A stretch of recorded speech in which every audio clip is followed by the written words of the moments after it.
Questions ہوتے ہیں. پہلے ایک بہن نے پوچھا ہے کہ میرے سسر اپنا مکان بیچنا چاہتے تھے جس کی ذمہ داری میرے شوہر کو دی. ایک پارٹی آئی, سودا طے ہوا, بیانہ لے لیا, 3 مہینے کا ٹائم دیا, لیکن وہ پارٹی 3 مہینے میں پیسہ نہ دے سکی, سودا کینسل ہو گیا, ہم نے بیانہ ضبط کر لیا. اب دوسری پارٹی آئی اور اس نے جدید بیانہ دیا ہے. تو جو پہلے والا بیانہ ہے, یہ بہن پوچھتی ہیں کہ وہ میرے شوہر رکھ سکتے ہیں یا اس میں ان کے بھائی بہنوں کا بھی حصہ ہوگا.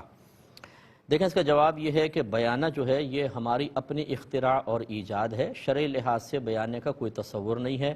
ایجاب و قبول سے ہی سودا پکا ہو جاتا ہے. اور بیانہ جس کو ہم ایک ایڈوانس بھی کہتے ہیں یا پہلی مطلب تھوڑا سا ٹوکن منی دے دیتے ہیں, یہ اگر سودا کینسل ہو جائے تو اسی کا ہے جس نے بیانہ دیا تھا.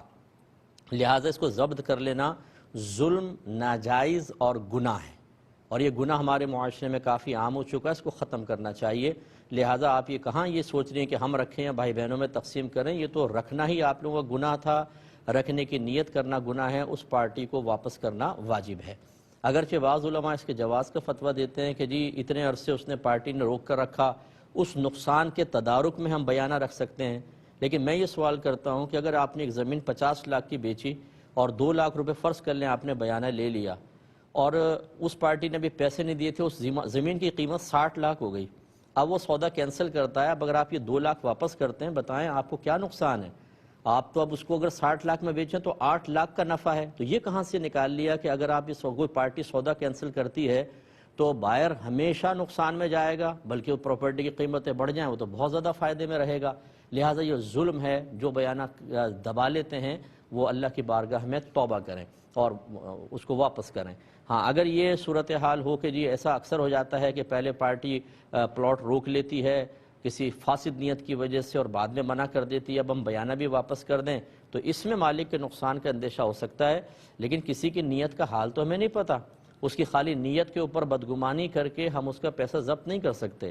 یوں آپ کر سکتے ہیں کہ جب آپ یہ مکان بیچیں اور بیانہ لیں تو وہ بیانہ اصل میں آپ ایک پین کی قیمت کے طور پر لیں. آپ یہ کہیں کہ مکان ہم نے ایجاب و قبول کر لیا, ٹھیک ہے آپ 3 مہینے میں پیمنٹ دیں, ہم مکان حوالے کر دیں گے, لیکن شرط یہ ہے کہ آپ کو یہ پین 2 لاکھ میں خریدنا ہوگا. وہ کہے ٹھیک ہے. اب اس پین کی قیمت آپ نے 2 لاکھ میں لے لی, اب اگر وہ اور 2 لاکھ لے لیے, پین دے دیں ان کو. اب اگر سودا کینسل بھی ہو جاتا ہے تو آپ کو یہ 2 لاکھ دینے کی ضرورت نہیں ہے, کیونکہ یہ تو پین کی قیمت تھی, پین آپ نے دے دیا.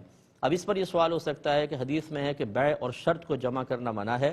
تو جواب یہ ہے کہ بہت سی شرائط ایسی ہیں جو مروج ہو جاتی ہیں اور فقہاء نے ان کی اجازت مرحمت فرمائی ہے. جیسے گارنٹی وغیرہ چیزوں کی ہم طلب کرتے ہیں کہ یہ میں موبائل لیتا ہوں کتنی وارنٹی ہے, وہ کہتا ہے 1 سال کی وارنٹی ہے.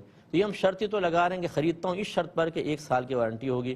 تو جو معاشرے میں اس طرح رائج ہو جائے یا ایسی شرائط جن کو علماء اجازت دیں, مفتیان کرام, اور وہ اس وجہ سے اجازت دیں کہ اگر وہ شرط نہ لگائی جائے, وہ کنڈیشن نہ لگائی جائے تو سامنے والے کی طرف سے دھوکے کا اندیشہ ہے اور فراڈ اور بہت زیادہ تکلیف دینے کا, ضرر کا اندیشہ ہے, اس کی اجازت ہو سکتی ہے. تو یوں کر لیں زیادہ بہتر ہے. لیکن جو ابھی آپ بہن نے پوچھا وہ بیانہ ضبط نہیں کیا جا سکتا.